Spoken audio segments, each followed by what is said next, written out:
1950 fue un año marcado por la Guerra de Corea.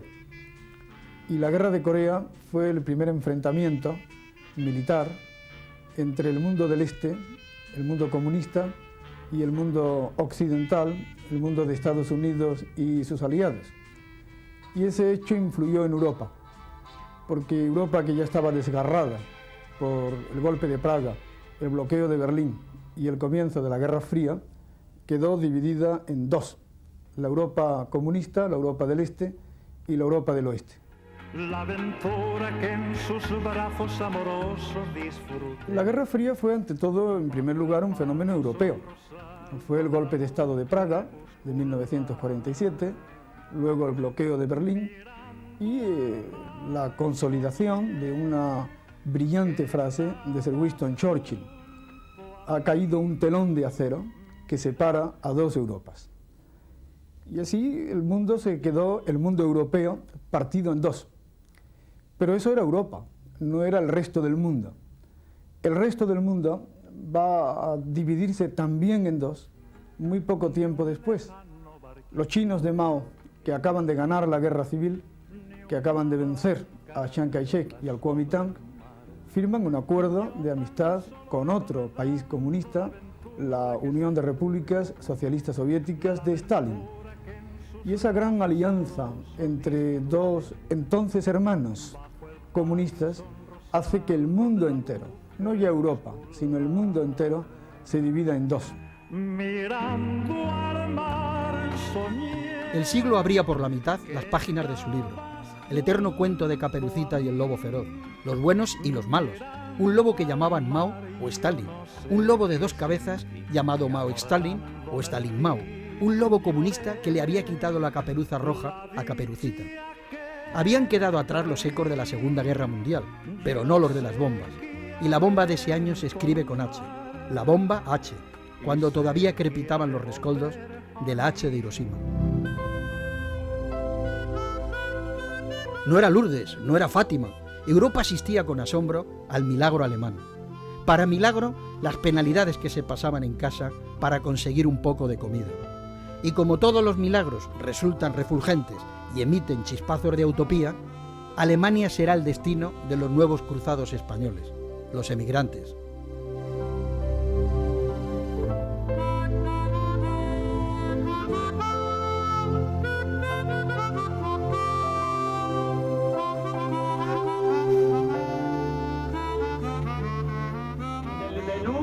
Del Plata en Nueva York, ni del Faisal ni los foie gras de Paloma, ni me hable usted de la langosta. Yo recuerdo el año 50 porque ese año yo pasé hambre. En mi casa, mi padre, que había sido militar, cuando se retiró por la edad, pues hasta que encontró trabajo, éramos 8 hermanos y yo, pues, que era una criatura que estaba desarrollando. Entonces no teníamos pues más que para un guisito de nada, éramos 8, y yo pasé hambre ese año. Por eso ese año lo recuerdo no con tristeza, porque yo creo que la gente que salimos de abajo somos las que luego apreciamos las cosas de la vida. Pero sí lo recuerdo con cierta, no sé, es una añoranza que no quisiera yo tener en mi pensamiento y que sobre todo para mis hijos he procurado que no sea así. Y toda la gente hoy día, pobre y medianamente pobre, todo el mundo quiere lo mejor para sus hijos. Es el año que yo recuerdo con mayor tristeza.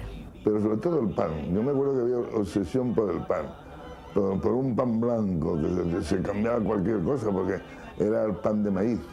Recuerdo que era como un ladrillo. Y también recuerdo como en casa una vez nos dieron un pedazo de pan de ladrillo, de ese de maíz, y un huevo frito, y entonces mi abuelo me regañó porque mojé el pan y lo mordí, mojé el huevo y lo mordí. Y dije, bueno, pero ¿por qué me regañó? No se muerde, se chupa, porque si no, no dura. Había restricciones para todo, había restricciones eléctricas y había restricciones de agua y había restricciones de todo. Era la época de las restricciones. Entonces casi todo estaba prohibido, o no convenía usarlo, o usar las cosas demasiado. Yo recuerdo también la triste época de los chinches, o de las chinches, cuando cada noche antes de acostarte tenías que limpiar o quemar con papel de periódico los somieres de las camas para matar las chinches. Y entonces casi todo estaba prohibido. No gastes el papel porque si no luego no podemos usarlo para esto. No gastes tanto el agua. Era también la época en que se nos daba la muda los domingos. Los domingos, y entonces fíjate, un niño de 11, 12, 13 años, con toda una semana puesto los mismos calzoncillos y los mismos calcetines, que ya hasta el domingo. Se relacionaba todo, el aceite, el pan, los garbanzos, todo, prácticamente todos los alimentos estaban relacionados, incluso el tabaco. Todos sabemos que había una cartilla de fumador a la que se le asignaban pues, a la semana dos o tres cajetillas de tabaco, de aquellos Diana famosos.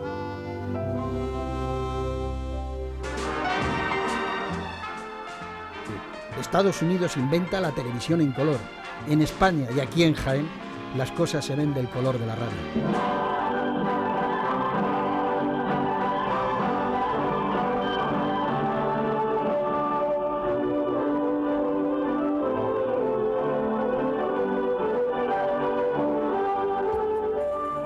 Estoy dentro de una galaxia que suena, que es la radio, de la cual se dicen las cosas, pero no quedan constancias, incluso aunque se graben.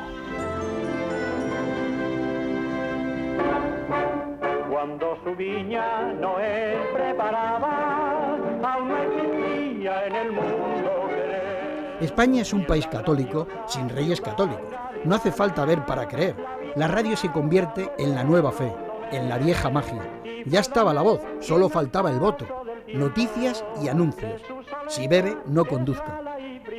Un buen año para el año en el que se pone en marcha el talgo y se constituye la Sociedad Española de Automóviles de Turismo, o sea, la SEAT. En la sencilla taberna y el modernísimo bar, todo el que bebe y alterna exige seco el coñac. Si el camarero pregunta ¿qué marca quiere el señor? No hay uno que no responda, yo lo quiero, fundador. Un buen coñac ha de ser seco. Radiando el capítulo 20-30 de nuestro serial titulado Abre la puerta, Ricardo.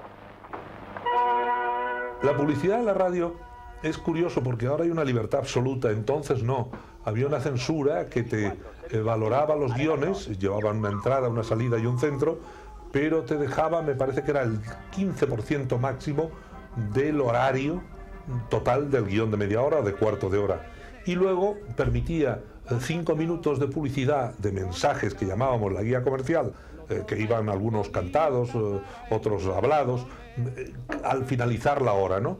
A las -5 entraban 5 minutos que te permitían dar todo seguido de mensajes. Había mucha menos publicidad que ahora porque estaba más concentrada. La gente lo sabía, no había zapping, no se conocía la palabra y la gente no se marchaba de la radio. Incluso hay algún disco que se ha hecho cantando las canciones deliciosas de la publicidad que a la gente se le metían en el oído. Conozco personas que cuando nos reunimos empiezan a cantarte cosas de la publicidad, entonces, claro, personas de edad, y te hablan de Nori del Borreguito y de una tacita de Becren le bastará para saber. Español 2, Atleti 4, Sevilla 5, Arenas 2. En las casas entonces había más unidad familiar que hoy. Es decir, no hacía falta aparato de radio para tener un diálogo entre padre e hijo. Pero no obstante, la radio ocupaba también un papel importante a través de los programas de Radio Nacional, programas oficiales. Oh, Pepita, oh, Pepita. Y entonces la radio era también, ya digo que ocupaba un papel principal, tan principal que la madre le hacía una funda de crochet para que no le entrara polvo ni las moscas se defecaran en la radio. O sea, todo un símbolo en aquella época de escaseces culturales. original actuación del famoso conjunto Donostiarra Los Shey, que ratifican así sus éxitos por América, continuamos con nuestro programa. Yo soy aquel negrito del África tropical que cultivando cantaba la canción del Colacao. La publicidad en la radio era importante, puesto que la publicidad ha sido el soporte, el poder subsistir las emisoras de provincias. Radio Jaén no era una excepción en ese caso. El Colacao, efectivamente, aquella canción del Colacao, pasa como el toro de nuestras carreteras, ha pasado a ser una de las clásicas de los anuncios. Pero no solo exclusivamente la canción del Colacao, yo recuerdo, e incluso pues algunas personas de mi edad recuerdan también, pues por ejemplo, los anuncios de Orión, de Noris el Borreguito, el Local, la canción de Local. Había muchísimos anuncios que venían grabados en discos que duraban alrededor de un minuto y medio, y que después se cantaban y se solían cantar en la calle. Era una publicidad totalmente distinta, había más tiempo en la radio local para dedicarlo a los anuncios, y como era precisamente el sostén junto con los discos dedicados con lo que se mantenían las emisoras, pues había que prestarle una gran atención.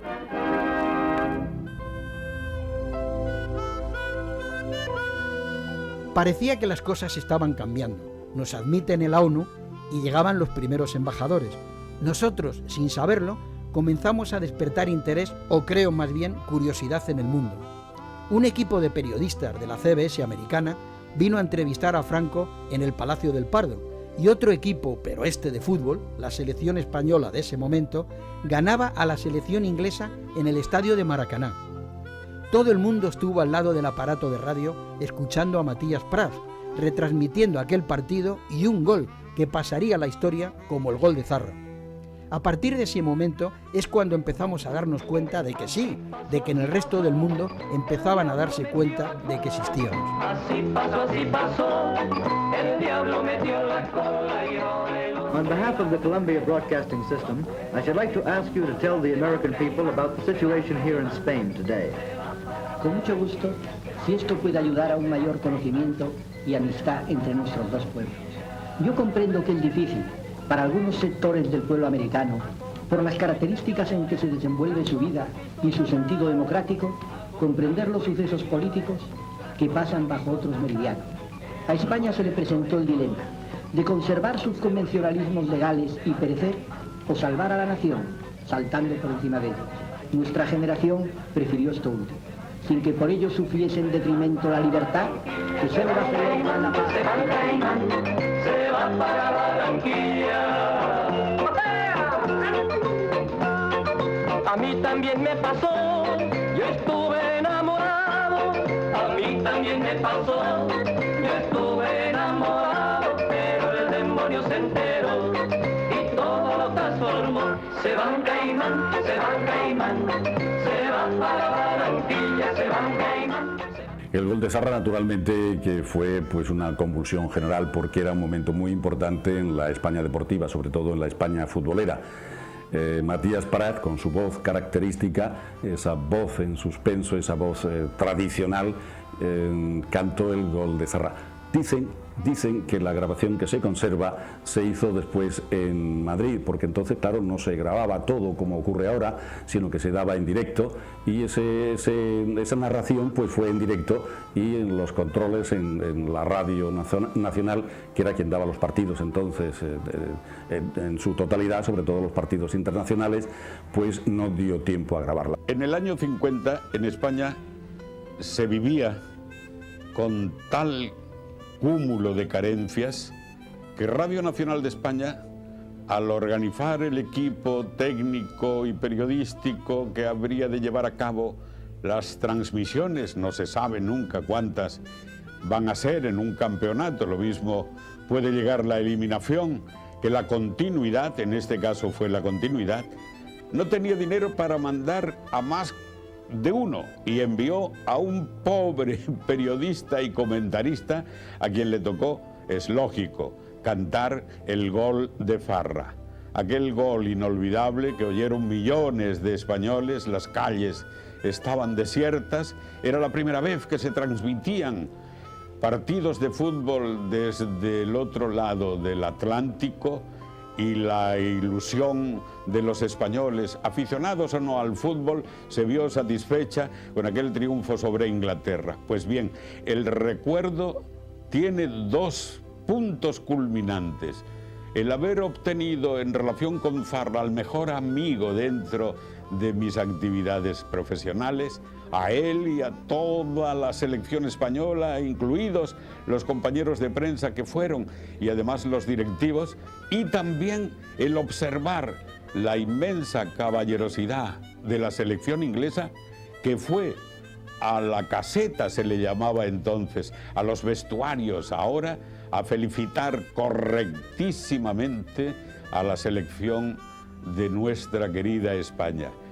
Ocupamos en aquel campeonato el 4º puesto. Todavía ninguna selección nacional en un campeonato del mundo ha conseguido superarlo.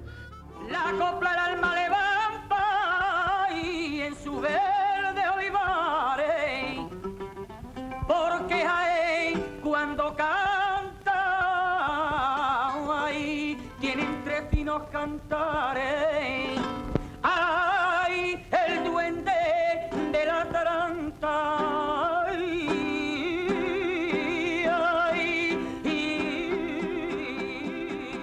Una de las trampas que había para ahorrarse luz era ponerle, porque entonces los contadores de la luz estaban dentro del domicilio, y entonces se le ponían una plancha de hierro, aquellas planchas que se utilizaban, se calentaban con carbón, y ese peso producía una desnivelación del nivel del contador y contaba menos.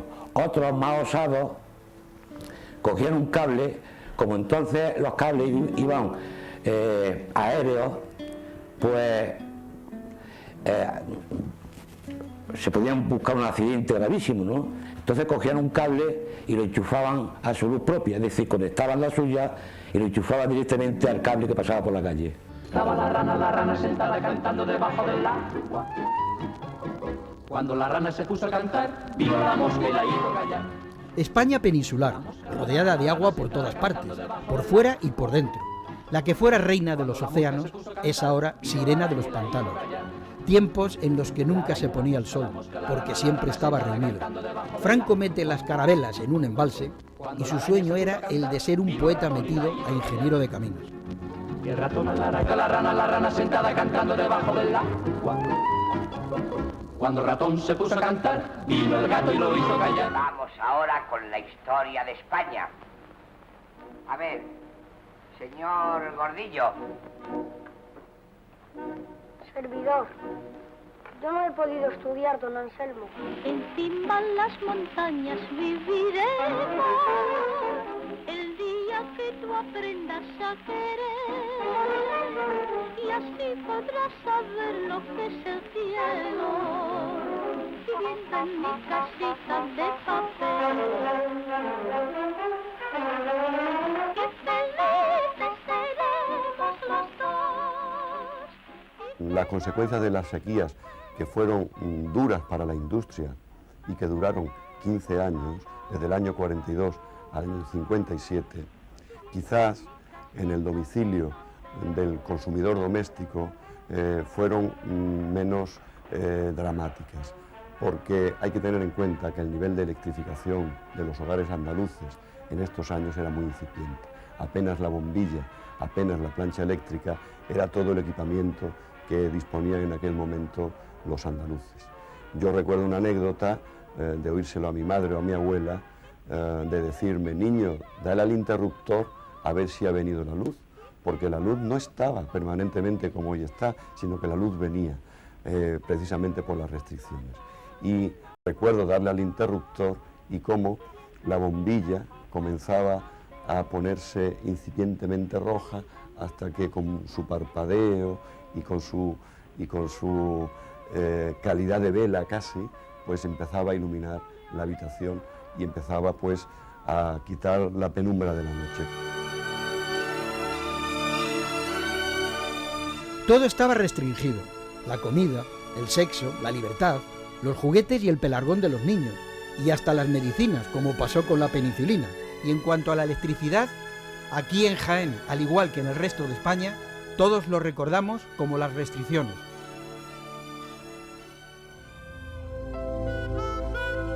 Los viajes eran muy penosos porque los coches eran de madera. Había quien se montaba en un carreta a las 7 de la mañana y llegaba a las 12 del día a Córdoba. Y si era un expreso por la noche, unos vagones de tercera, porque la segunda era de Sky, un Sky que te ponía así, si era en verano, pues tardía la parda.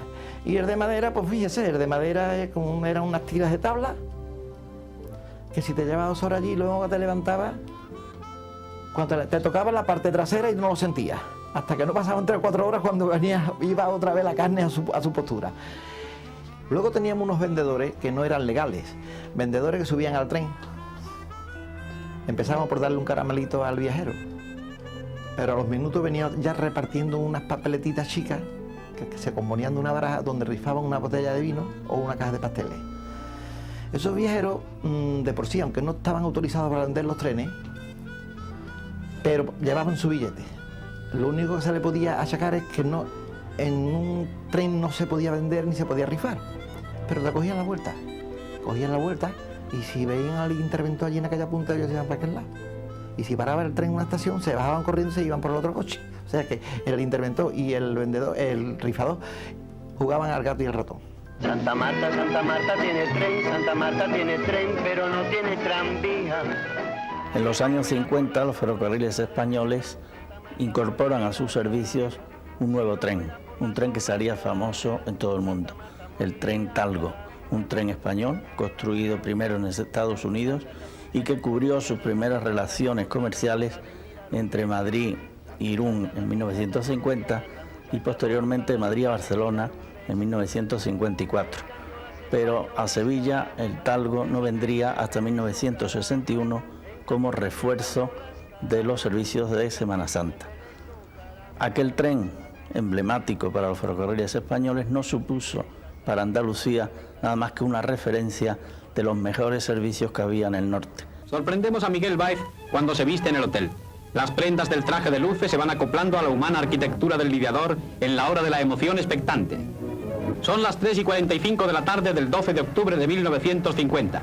Entre los sones de la banda de música y los aplausos del público, las cuadrillas inician el paseo.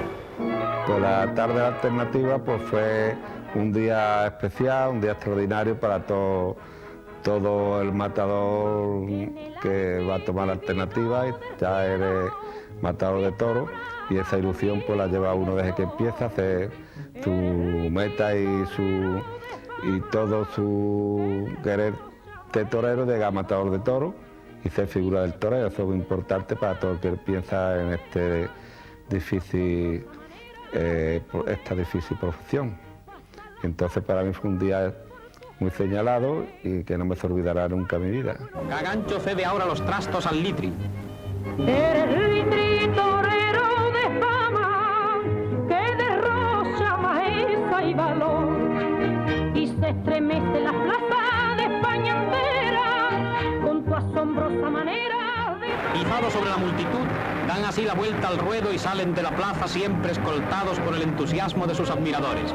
Los portatoreros no desmayan ni se cansan y convertidos en vehículos humanos de la popularidad y de la fama de los jóvenes lidiadores, les llevan hasta el hotel. Aparicio y Litri inician una nueva época en el toreo y contribuyen a la renaciente brillantez de la fiesta nacional española. Me gusta mi novio. ¿Por qué? Por lo rumboso. Me gusta mi novio. ¿Por qué? Por lo celoso. La boda del medio siglo, 800 invitados. ¿Cuántos quedarán para contarlo? Las nupcias de la hija de Franco, con el marqués de Villaverde, perfil ideal para candidato al Nobel de Medicina. Me gusta el salero que tiene al hablar y cantando, riendo, llorando, mirando y besando. Me gusta mi novio y cantando, riendo, llorando, mirando y besando. ¡Olé! Me gusta mi novio.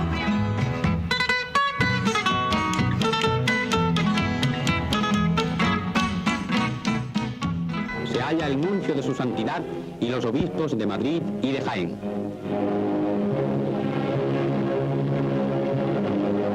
La Santa Misa fue oficiada por el patriarca de las Indias Occidentales. La novia viste un traje de falla de seda natural y de sus hombros pende un manto cubierto con tul de espuma y sujeto por una diadema de brillantes y perlas, regalo de sus padres. En el acta matrimonial actúa de notario el ministro de Justicia, señor Fernández Cuesta.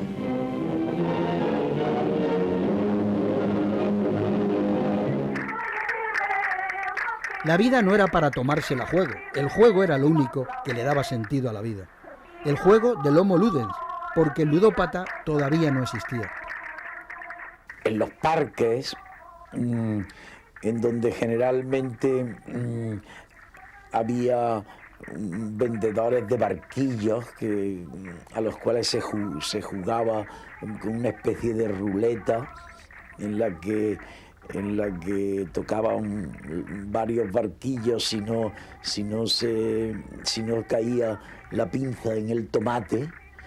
Pues también se celebraban algunas veces teatrillos con títeres de cachiporra, ¿no? Donde siempre el personaje malvado pues recibía una gran tunda de palos. Juegos ajenos a los dictados del imperialismo juguetero. Juegos callejeros, espontáneos, económicos antes de que el juguete, su industria, fuera un nuevo Leviatán. Tiempos de marionetas y de títeres de cachiporra.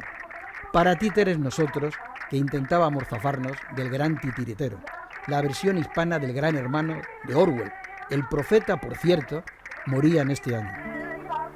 Precisamente el año 50 es el año eminentemente mariano, es el año en que se proclama el dogma de la Asunción, y en la restauración religiosa de la posguerra el año 50 es clave. La Virgen de la Cabeza empezará a aglutinar aún más gente, una gente que aún sigue saliendo de los años del hambre, y una gente que acude con sus promesas, con sus ofrendas al Cerro del Cabezo, a la procesión de la Virgen que en estos años 40 y los años 50 empezará a aglutinar cada vez más gente a su alrededor. Una romería en la que ya España se va desperezando, una romería en la que España empieza a ser más católica aún.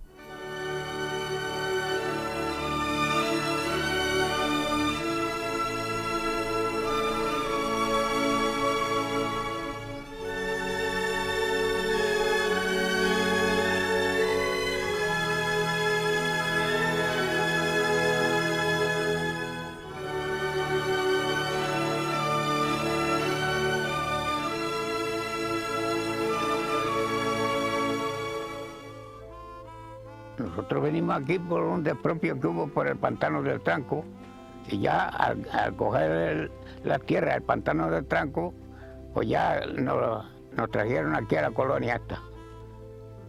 Y ya pues nos dijeron allí que nos iban a cobrar un 25%, y aquello no fue cierto. Luego después nos cobraron un 50% y luego terminamos porque nos cobraron un 60%, y de ahí para arriba.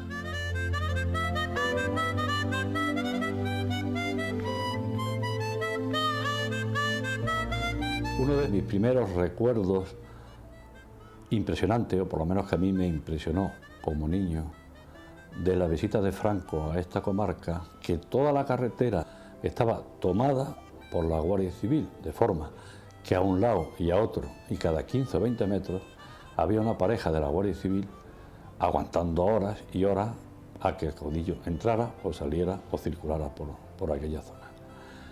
También me impresionó la escolta, es decir, los coches que llevaba, los guardaespaldas, o no sé cómo se llamarían, tocados con una boina roja y una borla, eran gente mayor de dimensión y de un aspecto muy diligente, muy activo.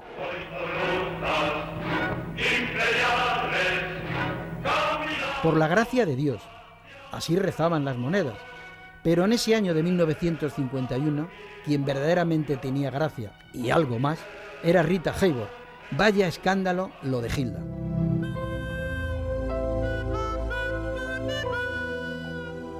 Bueno, nos situamos en 1951, en esa fecha se estrenó en España Gilda, y Gilda es un fenómeno que no solamente tiene que ver con la censura franquista, sino que tiene que ver Y yo creo que todavía más que con la censura franquista, con la posición de la Iglesia oficial, con el nacionalcatolicismo, con respecto a lo que la película supuso. En muchísimos púlpitos, yo creo que en todos, de este país, los sacerdotes llenos de entusiasmo subieron y soltaron una condena generalizada a todos aquellos que se atrevieran a ver la película, a ver a Rita Hayworth, a ver la bofetada, a ver el baile, a ver todo lo que ocurría en la película. Era muy importante la clasificación establecida por la Iglesia, estaba en todas las iglesias y estaba enmarcada, y venían los títulos de las películas y venían lo que la censura eclesiástica había establecido. Era 1, que era blanco, era 2, que era azul, era 3, que era rosa, era 3R, que era rojo, y afuera de todo límite y de todo color estaban las de 4, que eso era, naturalmente Gilda era 4.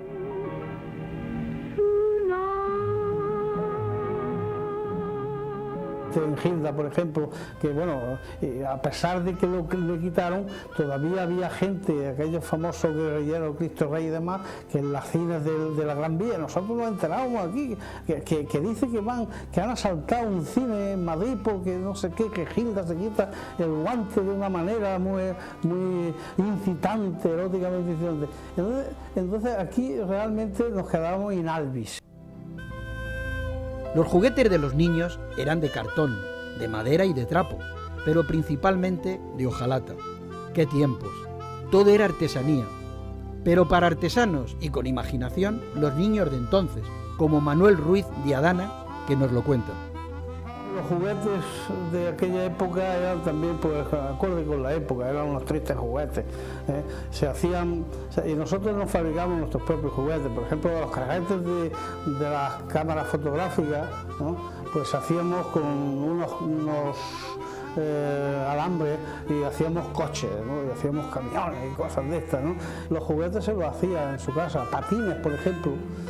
A veces los patines que se llevaban mucho entonces se hacían, el que tenía un amigo que tenía un taller, no sé qué y tal, entonces traían las bolas, soldados que venían de aviación traían las bolas, los rodamientos para hacer los patines, y se hacían con unas tablas muy sencillas, se ponían las ruedas aquellas, y entonces a eso se jugaba mucho, y esos eran los juguetes nuestros habituales.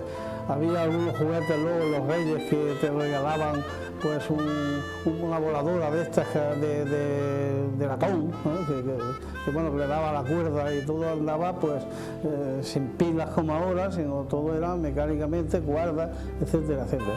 Pero eran los juguetes realmente, nosotros disfrutamos con aquellos juguetes a veces más que los que ahora yo veo a mis hijos y mis nietos que están jugando con esos juguetes que a los 2 días los dejan, lo tienen todo, y nosotros con aquellas pequeñas cosas que nos hacíamos a veces nosotros lo pasamos maravillosamente.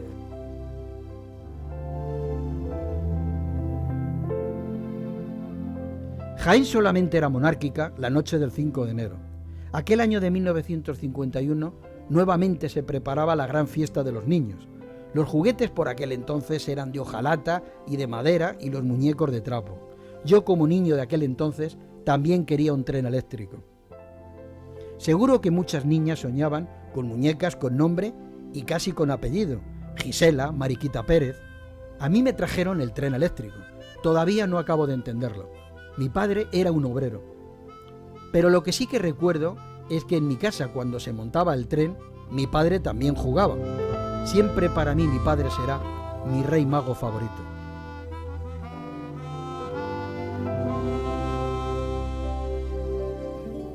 Juguete Reina, el teatro se venía abajo porque se llenaba totalmente, iba muy elegante, vestida, muy correcta.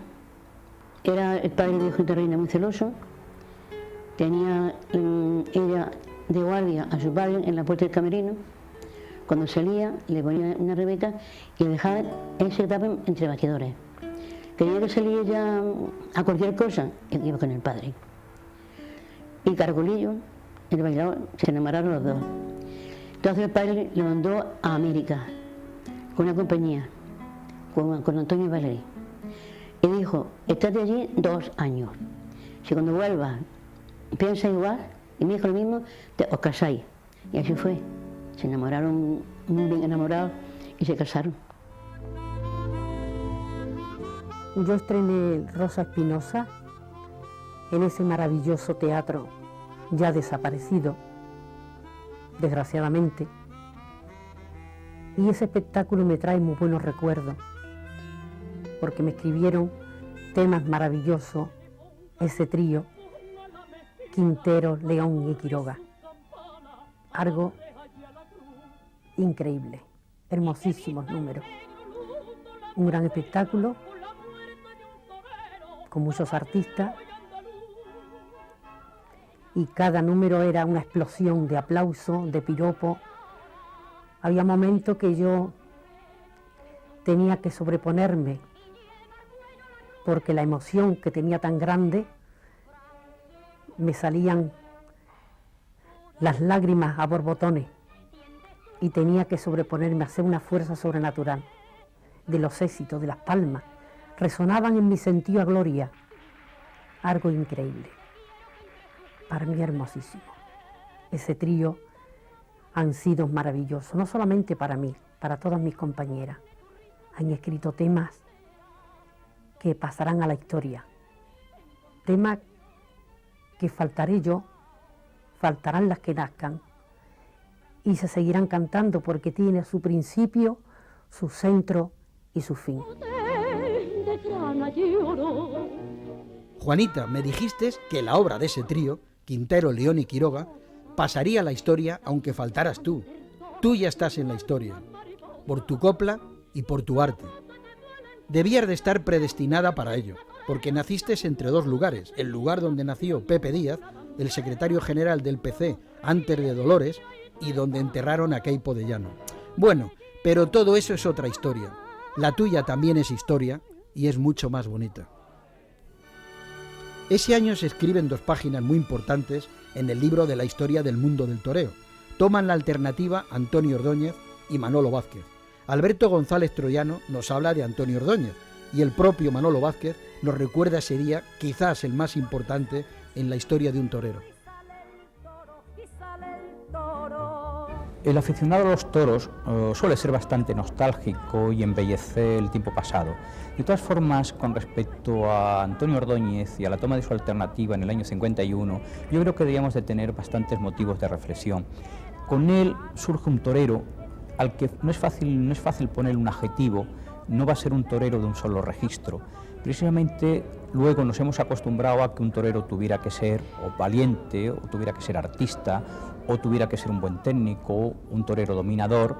Con él precisamente surge una figura que logra darle plenitud a todo lo que podíamos llamar los componentes de la torería. Es un torero clásico, es un torero que al mismo tiempo que recupera la escuela rondeña, pues es un torero alegre, es un hombre que va a triunfar tanto por la fusión que hace de su técnica con su estética. En esta faena de muleta, el matador encadena la serie de los pases naturales con garbo y dominio.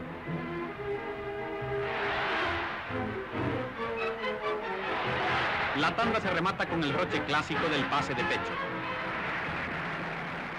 La campana de la catedral tocando. Uy, se le pone uno delante del toro, se le pone uno los pelos de punta, vamos. En esos momentos de un silencio de la plaza que está todo el mundo pendiente y se oyen las campanas, tolón, tolón.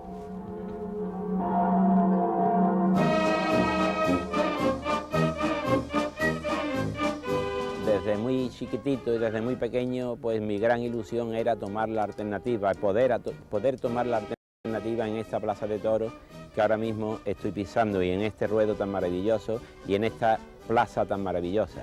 Por lo tanto, esa ilusión y ese anhelo que yo tenía lo vi cumplido el día 6 de octubre de 1951, un día que llegué a tomar la alternativa con un cartel maravilloso de toreros en un 6 de octubre, como ya he dicho, y que posteriormente al día siguiente la confirmé en Madrid con el mismo cartel de toreros, teniendo la mala suerte ese día de que un toro me hiriera y me diera una cornada grave, por lo que tuve que dejar ya de torear en esa temporada. Manolo Vázquez, qué gran torero, qué gran persona. Nunca te olvidaremos. Tú me enseñaste tus lugares, tu barrio, tus rincones de niño, el matadero donde aprendiste a torear y cortaste tu primera oreja. Algún día mostraré ese legado que tú me dejaste, maestro.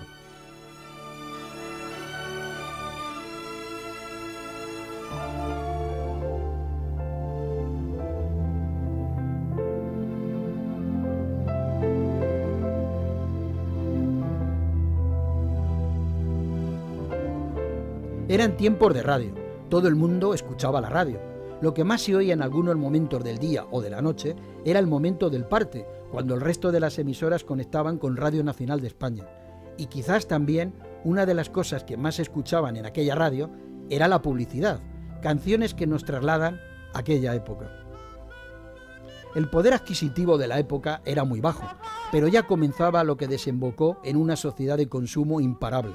En realidad, en aquella época, todo el mundo se conformaba con poca cosa. Una nevera de hielo, una cafetera eléctrica, plumas estilográficas. Los hombres soñaban con un reloj americano y las mujeres con medias de seda y de nylon, que se llamaban de cristal y que también venían de América. Estas medias se sujetaban a la pierna con una liga, a la mitad de medio muslo, y a veces se caían. Y si una mujer discretamente se la subía, los niños de la época mirábamos de reojo. A estas medias, cuando se les rompía un punto, se producía lo que se llamaban las carreras, y no se tiraban, como ahora, sino que se mandaban a reparar. Y hablando de medias, las piernas de las mujeres en aquella época provocaban lo inexplicable, sobre todo en unos espectáculos musicales que se llamaban La Revista. Celia Gámez era la reina de la revista. Aquí en Jaén también tuvo mucho éxito ese estilo de espectáculo.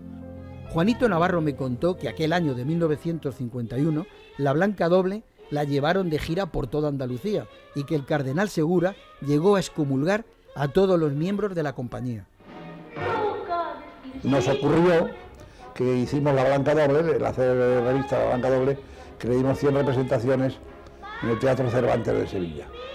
Fue como un suceso dar 100 representaciones en aquella época, pero también fue como un suceso que el cardenal Segura dijo: vamos a excomulgar a estos muchachos, y nos excomulgó a todos sin tener nosotros la culpa de nada, porque nosotros estábamos interpretando pues una obra que nos habían dado unos autores, que se llamaba La Blanca Doble.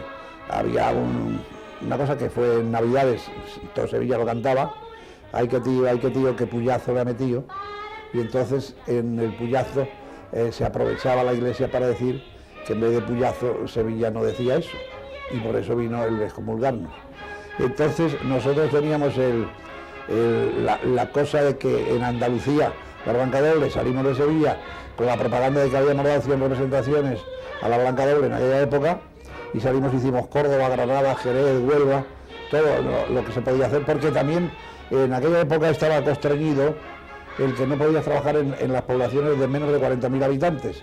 O sea, las poblaciones que tenían menos de 40.000 habitantes no tenían derecho a ver una compañía de revistas. Pero en cualquier sitio de España, ¿eh? Entonces, en Andalucía, pues había poblaciones que tenían menos de 40.000 habitantes que no podíamos ir. No podíamos ir nada más que a las capitales y a Jerez de la Frontera, que lo recuerdo muy bien. Entonces hicimos ese periplo, hicimos Andalucía y volvimos a Sevilla. Y al volver a Sevilla, el cardenal Segura había prohibido que volviéramos a trabajar allí. Y en Huelva estrenamos nosotros el Gran Turismo y había un número dedicado a Huelva. Había una cosa que ibas a los teatros y casi todos los teatros tenían conectado de la puerta principal una bombilla que se veía en el escenario, se encendía la bombilla y entonces sabías que entraba la censura. Era el problema más gordo que teníamos los cómicos en aquella época, porque las revistas que hacíamos eran pues novelas rosas. Una cosita, no podía decir que tu mujer te engañaba, ni que un señor era invertido, ni que era analfabeto, eso no se podía decir. O sea, era una novelita rosa y tenías que hablar, pues fíjate, lo que teníamos que hacer los cómicos en aquella época era morcillar muchísimo. Por eso dicen que los cómicos en aquella época somos los que tenemos más gracia. Pues quizá, porque no podíamos decir ni un taco ni decir nada con doble intención y tenías que hacer gracia. Tú calculas las cosas que teníamos que buscar para que la gente se riera.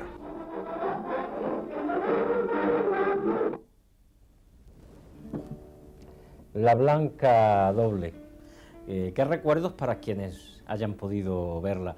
Porque claro, yo en los años 50 era un crío, acababa de hacer la primera comunión, no era la época más propicia para asistir a las revistas, aparte de que ya se ocupaba el párroco de mi pueblo, desde el púlpito y en las clases de catecismo, de decirnos que era un pecado gordísimo el ver cualquier espectáculo de este tipo, de los que llegaban a Loja, que es mi pueblo. Pues yo toda mi infancia la pasé en Loja.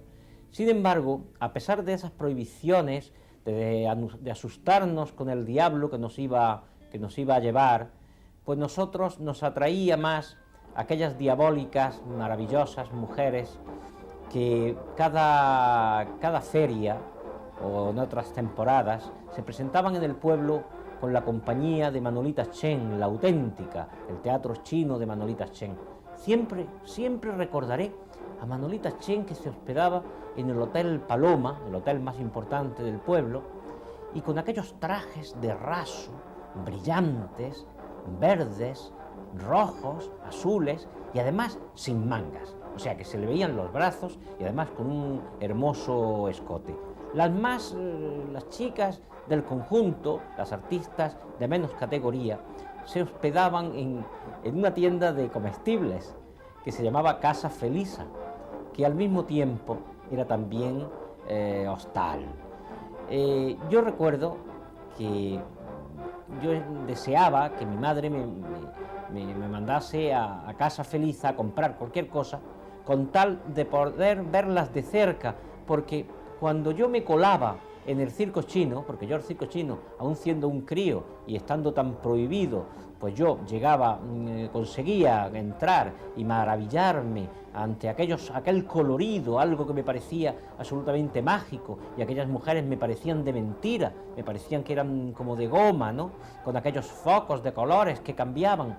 Pues decía que toda mi obsesión era ir a Casa Felisa, y una vez conseguí mirar por el ojo de una cerradura, mirar para ver en el interior de su habitación a alguna de aquellas vedettes, aquellas chicas del conjunto que lo hacían todo en el escenario, porque primero cantaban en solitario y después ya salían en grupo en el conjunto.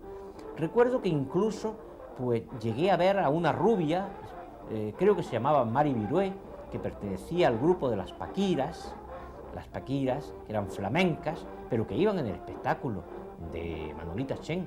Y creo recordar a una jovencísima y extraordinaria, aún antes de tener su éxito de Torre de Arena, Marifé de Triana, que también iba en la compañía de Manolita Chen. Juan de Losa, igual que todos los niños de aquella época, quería mirar por el ojo de la cerradura a lo prohibido. Quizás la revista de entonces fuera como el Gran Hermano de ahora.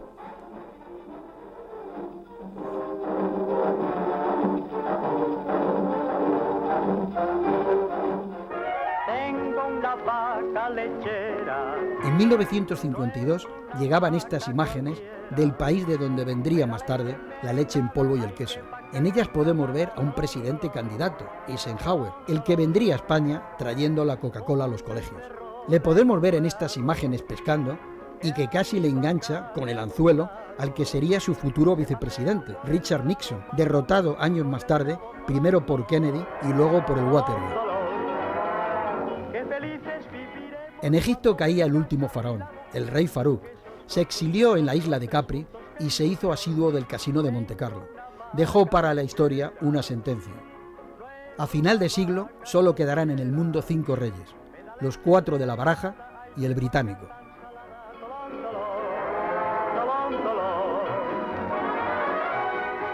La Habana, la bella capital de Cuba, se registran acontecimientos políticos importantes con motivo del pronunciamiento del general Fulgencio Batista, que ocupa el poder con el apoyo del ejército. Mientras el vencedor ocupa el cuartel general de Campo Columbia, El presidente depuesto, don Carlos Prío Socarrás, sale para el exilio.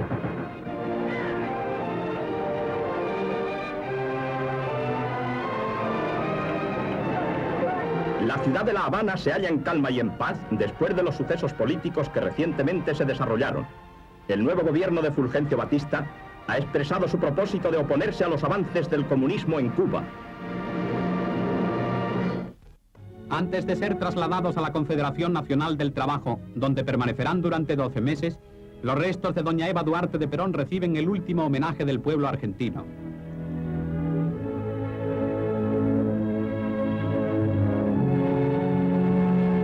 En torno al edificio donde el cadáver ha sido expuesto se amontonan las flores que ya no caben en el interior. Miles de personas rinden su postrer tributo a la esposa del presidente, que tanto se distinguió por su amor a las clases trabajadoras. Muere Eva Perón, la que de alguna forma nos trajo el trigo y la carne. Sus últimas palabras fueron para Sargati, la que le hacía la manicura. 33 años, 33 kilos, esto es todo. Adiós a una reina sin corona y adiós a un rey coronado, el monarca de Inglaterra. El quinto de la baraja, según Farouk. 56 toques de campana del Big Ben londinense, uno por cada año de vida del rey, señalan la ceremonia del traslado de los restos mortales de Jorge VI desde Westminster Hall a Paddington.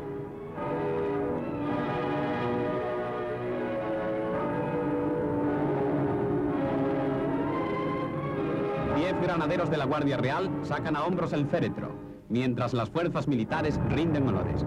El ataúd es colocado en el mismo armón de artillería que sirvió para trasladar los restos de la reina Victoria, de Eduardo VII y de Jorge V. La reina Isabel II, la reina madre viuda del monarca, la princesa Margarita y la princesa real forman parte de la comitiva y ocupan la carroza que sigue al féretro. Centenares de periodistas y de operadores se concentran en los campos de experimentación de Nevada, a 15 kilómetros del sitio donde se hará estallar una gigantesca bomba atómica. Es preciso defender la mirada del enorme y potente resplandor. Las cámaras están preparadas para captar fielmente el curso de la experiencia. Más de 2.000 soldados y aviadores toman posiciones en las trincheras a una distancia de 7 kilómetros del punto cero. El ejército comprobará la reacción psicológica que ha de operarse en los soldados.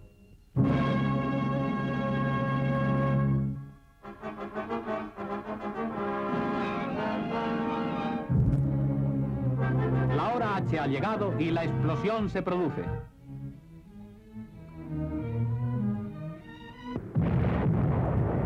La bomba H. Después de Hiroshima nos llegaba la noticia de la bomba H, que mataba y destruía más. ¡Qué barbaridad! Pero realmente la gran bomba era la noticia que nos llegó aquel año de 1952, y era que se terminaba la cartilla de racionamiento. Ya las gaviotas prende su vuelo, abre sus alas para volar. Vienen buscando nidos de amores encontrarán. Si quieres vamos a mi barquilla, si quieres vamos, te llevaré. Ilustres monteros, escopetas de todas las regiones españolas, se congregan con Su Alteza Imperial el Jalifa y Su Excelencia el Jefe del Estado Español, que preside la montería que va a celebrarse en el monte del Lugar Nuevo, cerca de Andújar. El coto es propiedad del Patrimonio Forestal del Estado, dependiente del Ministerio de Agricultura. Era muy frecuente que el caudillo visitara la provincia de Jaén y sobre todo Andújar a los efectos de disfrutar de sus fincas y sobre todo de la actividad cinegética a la que tenía gran afición. En una ocasión se dio el caso de que, habiendo venido a una jornada de montería, el dueño de la finca le adjudicó o le encargó a uno de sus empleados que atendiera expresamente al jefe del Estado. Y este hombre, curiosamente, no cesaba de llamar a Franco don Claudio. Don Claudio, venga usted por aquí, don Claudio, cuidado con esto. Toda la jornada estuvo llamándole don Claudio. Franco, por supuesto, ni chistó, ni dijo nada, ni hizo ningún comentario. Al concluir la jornada, cuando se reúnen todos los servidores de la montería en torno al fuego, que es habitual, y comentan los incidentes, un perrero le preguntó que por qué llamaba al caudillo don Claudio, y este hombre le respondió que ya le llamaba don Claudio porque no tenía confianza para llamarlo Claudillo, como hacían todos los que estaban alrededor de ellos. Se cobraron 56 venados, 55 jabalíes y un lince. La presencia de su excelencia el generalísimo, de su alteza imperial el jalifa, de diversos ministros y del alto comisario de España en Marruecos dieron realce a estas jornadas de lugar nuevo. ¿Qué busca? La señorita, digo no la botella. Si la tiene al alcance de la mano, mi arma. Uy, pues si un toro me pega una cornada. Y es que me come la bulla, ¿sabéis? Y pasa que buscando lo que no se encuentra lo que no se busca. Digo, no al revés, que encontrando lo que no se busca lo que no se encuentra. Creo que está la cosa clara, ¿verdad? Ahí tiene el ron. Lola ya ha oído los cantos de sirena y, claro, naturalmente, los pesos mexicanos. Para hacer cine en México de la mano de Césario González, también queda un compromiso pendiente, que es una película que paga Césario González con su bebé Film, que se llama La Niña de la Venta. Eso es lo último que yo hicieron ellos juntos, lo último.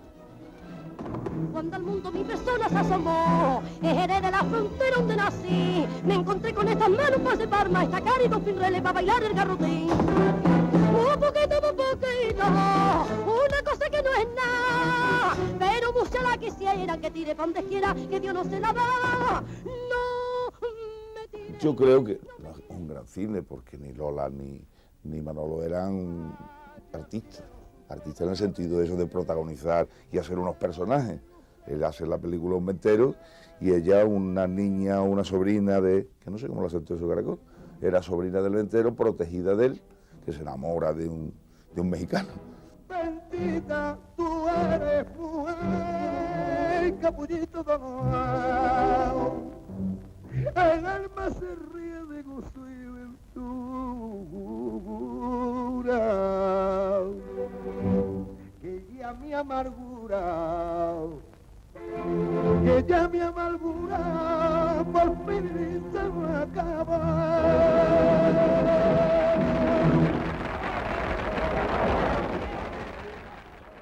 El momento de mi presentación fue que a raíz de la separación de mi padre con Lola Flores, él me dijo, yo sé que tú quieres actuar, sé que la ilusión que tienes, pero de hacerlo tiene que ser a mi manera, y a mi manera es una forma de hacerlo. Te voy a presentar en Madrid. ¿Tú te atreves? Yo le dije, pues claro que sí, no me voy a atrever. Me dice, bueno, porque es que en estas cosas o se hace o a medias no se puede quedar. Tú estás dispuesta a ello, tienes que sacrificarte mucho. Efectivamente, estuve 8 meses ensayando con el maestro Quiroga. Allí todos los días en la Academia de Concesión Jerónima era como un examen, porque desfilaron por allí grandes escritores, grandes artistas, grandes toreros. Trajimos el espectáculo La Copla Nueva, que así se titulaba el primer espectáculo en el que fue mi debut, en el que mi padre hizo mi presentación al público de España. Y esa noche había un público, imagínate a Juan Belmonte, a Rafael el Gallo, a Pepe Luis Vázquez, a los Martín Vázquez, a Chicuelo, un público de verdad muy entendido, y que iban a ver a la hija de Manolo Caracol, a ver si lo que había pasado en Madrid era publicidad o era cierto, aunque ya por la radio me habían escuchado cantar y ahí se veía que era verdad que sabía cantar, pero cuando me vieron salir, el público se volcó, con todo el público en pie, todo el público llorando y yo también lloraba y temblaba porque era muy joven, aunque de verdad era consciente de la responsabilidad que suponía para nosotros. Ya después seguimos actuando por toda Andalucía, por toda España, y este espectáculo duró 18 meses. 12 cascabeles lleva mi caballo por la carretera y un par de claveles haré pelo prendido. Hasta 1952 todos los servicios ferroviarios de Andalucía se cubrían con locomotoras de vapor.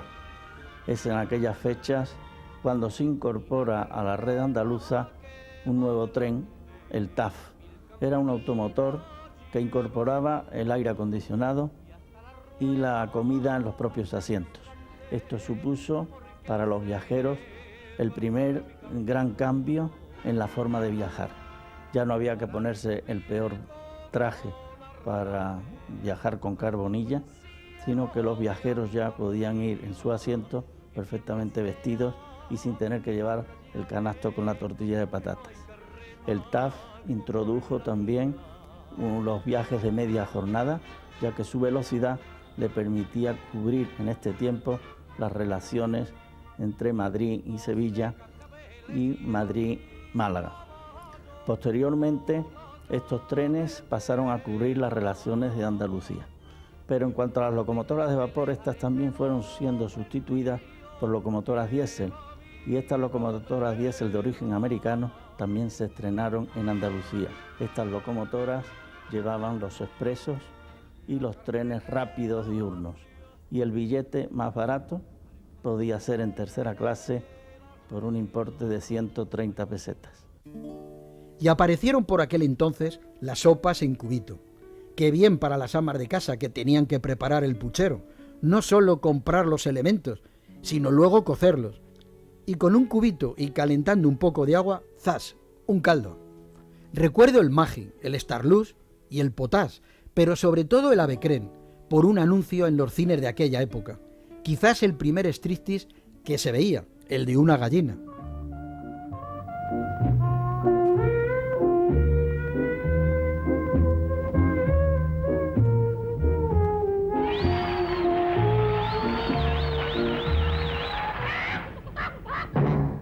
El caso, novela negra de unos años azules de pensamientos grises. Se acaba el racionamiento, se modera o disfraza el extraperlo. Entramos en la UNESCO y América es un volcán.